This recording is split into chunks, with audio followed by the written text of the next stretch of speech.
Israeli embassies worldwide are on heightened security after the murders of 2 embassy workers in Washington, D.C. Authorities are investigating the attack as a hate crime and an act of terrorism. Well, we're also learning more about the victims as family and friends mourn their loss. CBN's Kelly Wright reports.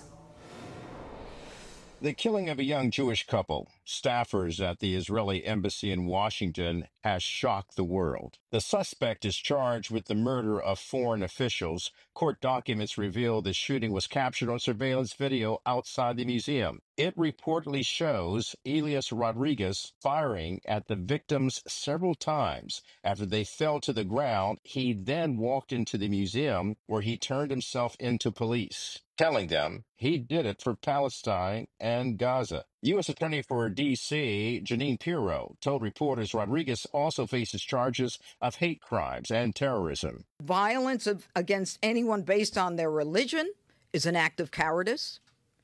It is not an act of a hero. It is the kind of case that we will vigorously pursue. Anti-Semitism will not be tolerated, especially in the nation's capital. The victims were planning to be engaged in Jerusalem next week. Both were dedicated to working towards building peace for Christians, Jews, and Muslims in the Middle East. Yaron made Aliyah to Israel at age 16 and served in the military. Born to a Jewish father and Christian mother, he was a member of Jerusalem's Messianic Christian community. Vanessa Mistretta, a member of his congregation in Jerusalem, spoke with CBN News. He had a strong friend group.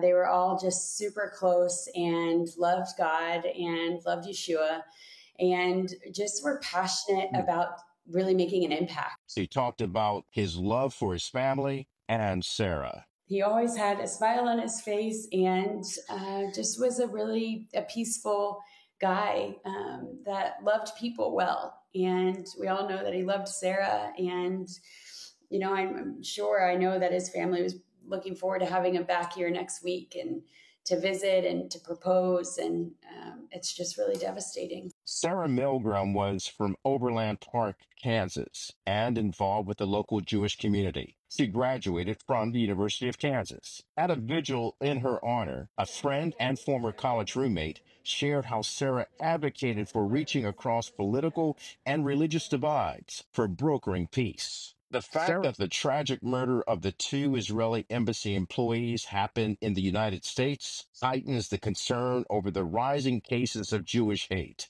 especially on college campuses. The Times of Israel reports a surge of 340% in acts of global anti-Semitism. 2 young souls murdered, Yaron and Sarah. We are brokenhearted for them and for their families. We are brokenhearted for all Jews in America who don't feel safe in this moment. Israeli Prime Minister Benjamin Netanyahu has ordered the increase of security at embassies worldwide. And here in D.C., police have heightened their presence around local faith institutions. At the White House, Kelly Wright, CBN News. This story brings so much sadness and anger, doesn't it? A 30-year-old, according to reporting, packs a 9mm in his luggage, checks it onto the plane, flies to D.C.